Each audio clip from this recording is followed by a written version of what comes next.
on law breaking. We were told it would be the easiest deal in history.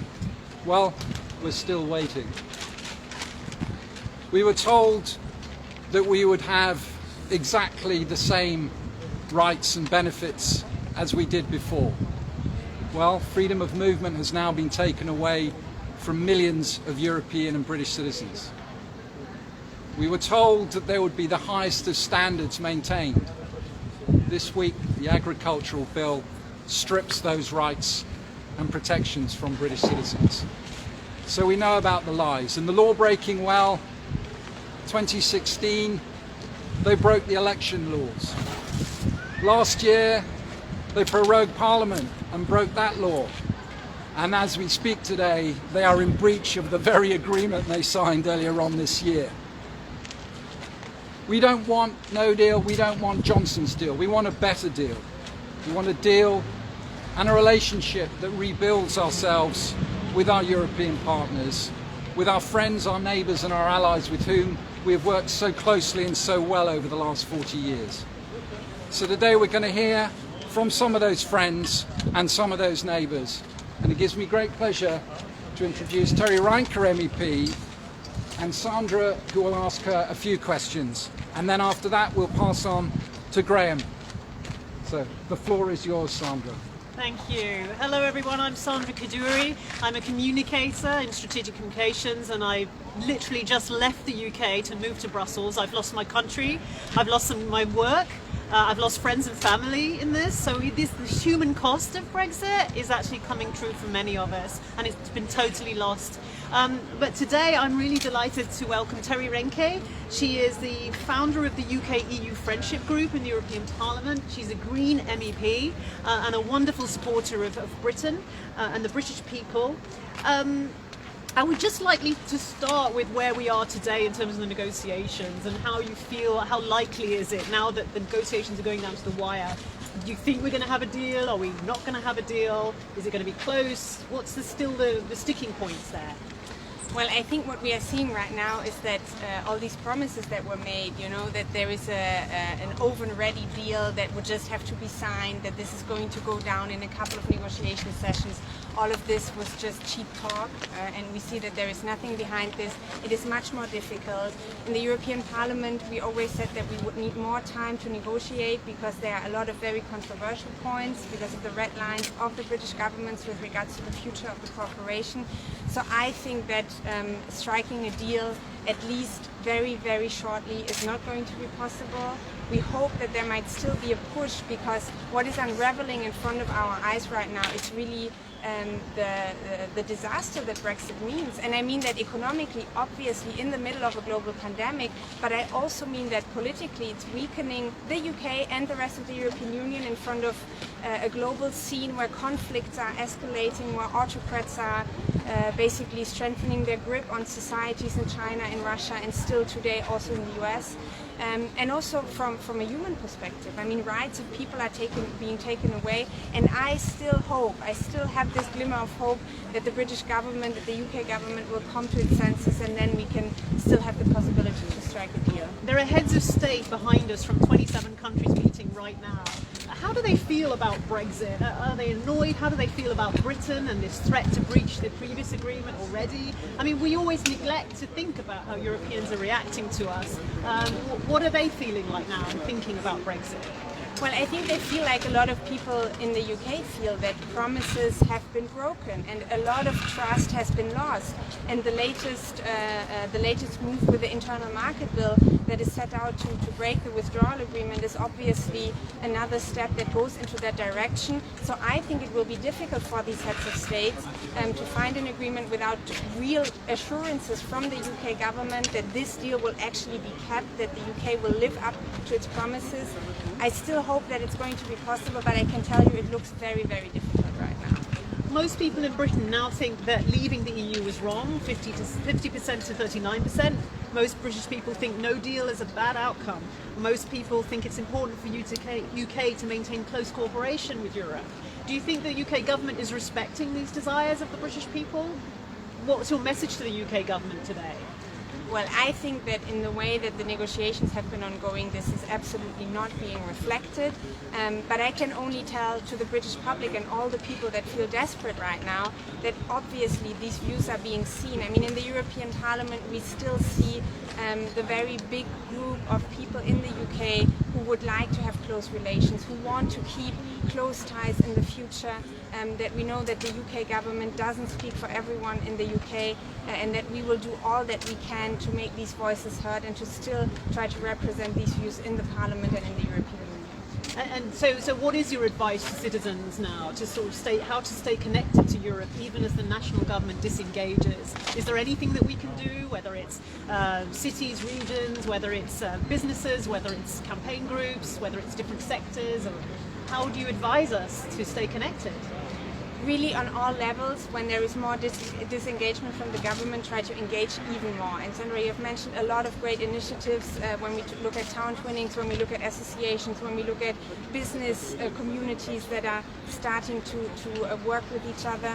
And I can only tell all the citizens in the UK who want to do this that on the side of the EU we are going to work with a friendship group but also with other initiatives as much as we can to make this possible, because after Brexit, as I said before, the worst that can happen is turning our backs towards each other, because if there is ever going to be a chance of the UK rejoining the European Union, this can only be built on very strong cooperation between the citizens.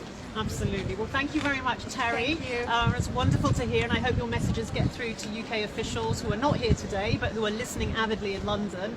And there's a threat from Boris Johnson that he might walk out of the talks at the end of the week. Let's hope he doesn't, and he listens to you. Let me come across to Graham. So Graham Watson, a former MEP for many years, head of ALDE in the European Parliament, and a senior Liberal Democrat. Graham, welcome. What is your feeling on today? What's your sense of the likelihood of the deal, and what kind of advice would you be wanting to give to the UK government at the moment in terms of getting this close cooperation? Well, I think the decision to leave the European Union was a blunder that will blight our continent, probably on a par with Russia 1917 or Germany 1933. But we have to move forward. We have to find an agreement with our continental neighbours. And I hope that we can get a deal which is a respectful deal, a deal that will look after livelihoods, a deal that will safeguard standards, a deal that will keep close ties between the people of the United Kingdom and the people of the continent. That is what our negotiators must aim for. And thinking about the impact of Brexit at the end of this year, the full Brexit, we leave the single market and customs union. And many people think that the effects of Brexit will be disguised under the effects of COVID, which are going to be massive next year. What do you think about that? Will the British people actually feel the loss of being in the single market customs union and all the agencies that we're going to be leaving? Will they feel it? How will they feel that? I think the British people sense that the vote to leave was a mistake. Their leaders will not admit it, but the people sense it. Some of them may even sense that the light at the end of the tunnel is the headlight of an oncoming train. Certainly few, I think, currently have any real sense of the impact of Brexit. But they do want our government to strike a deal. They know that a deal is better than no deal. They know that a deal must respect our neighbours. And our message to the UK government and to Boris Johnson really boils down to this: honour our people, respect our neighbours, keep our country's word, and sign a deal as we agreed to in the withdrawal agreement. Absolutely, and I mean, but this is a historic moment, really, and I'm not sure that everybody in the UK really appreciates the momentousness of this action, even after 4 years of campaigning. How do we create the sense of a European project in UK in the years to come, a sense of commonality between British people and Europeans? That we are part of one continent, a shared history and a shared future. Because still very much in UK it's us and them. Brussels is over there, Britain is over here. So how do we create that shared identity, do you think? We live in an age where nationalism is rampant and where protectionism is the flavour of the day. What we need is a deep conversation, deep discussion and debate with the British people about where our interests lie, about what sovereignty means in a world where borders no longer have the sense they once had, in a world where communications, flows of money and people and goods and services cross borders all the time. What sovereignty is about how you control outcomes, and you control outcomes by working together with others whose values you share. And final question, I mean, you're in a political party, the Liberal Democrats. You know, how would you like to see political parties working together in the future? I mean, they have not done so very well in the UK, or even across borders. So what would you like to see political parties doing now to shore up democracy and institutions and the relationship with Europe? Well, political parties are the tribes of politics, and tribalism, sadly, is always with us.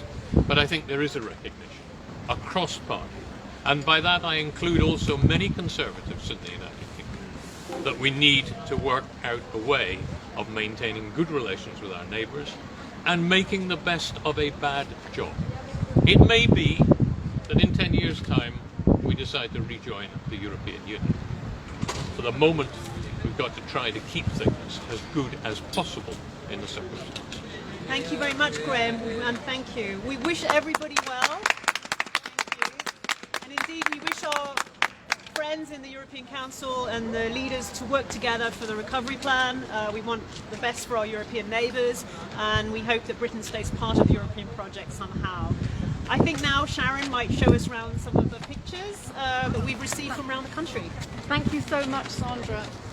Great interviews, and it's great to hear from eminent politicians who are really caring about the interests of the British people, which is not what we feel our government is doing at the moment.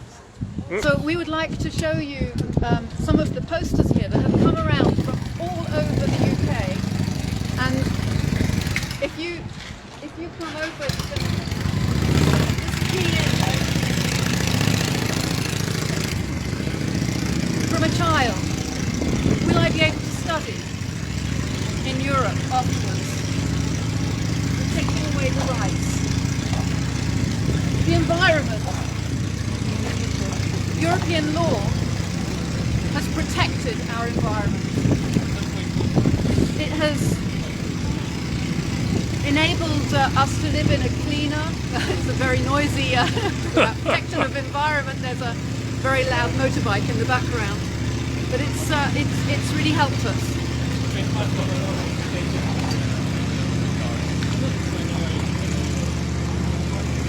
These were from Madeleine Kay, were all of the reasons to remain. Now we're not remaining, but can we at least retain some of the benefits that being a member of the European Union gave us?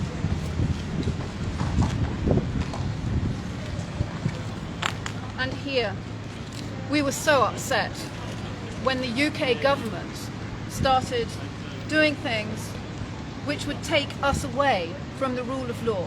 It is the rule of law that protects our rights, and it prevents cronyism, and it prevents corruption, and that is what we need. We do not want to see our government disrespecting treaties, and we reckon that Margaret Thatcher would be turning in her grave if she saw what was going on today. I think it's worth pointing out that Margaret Thatcher was the person who had the basic idea of the single market upon which the modern European Union has been built.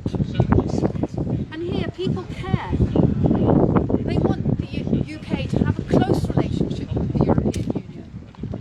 When the referendum took place, we were promised that we would still be part of the single market. We were promised that no citizen rights would be changed. We were promised that it would bring less red tape and more free trade, and the exact opposite is happening.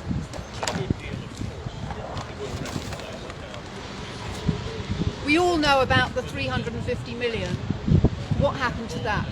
11,000 nurses left the UK in the last few years, and now we need them. That was what the European Union was helping us with.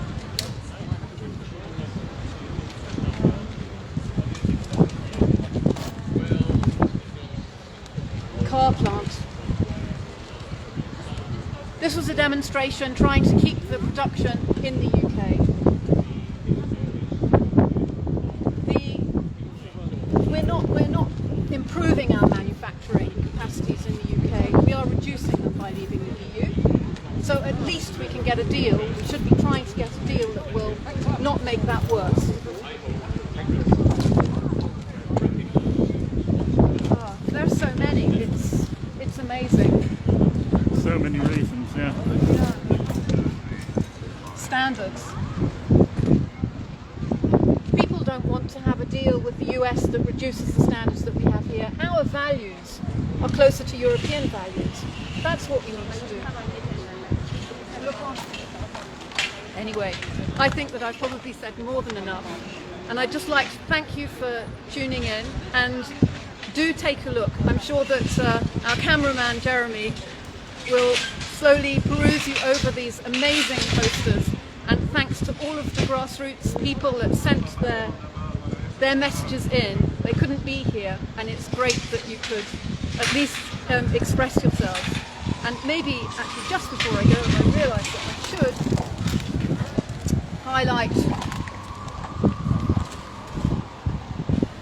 we don't want no deal. We want a deal that protects our rights and that shows that the government keeps its promises, not just the promise to leave no matter what. Nobody said that we were leaving no matter what. We were going to leave with benefits. We were going to leave with good things. So for those who voted leave, this is as disappointing as it is for those who voted remain.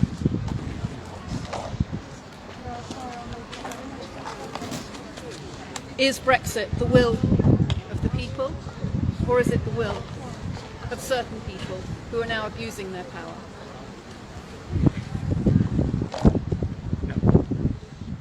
Finish there?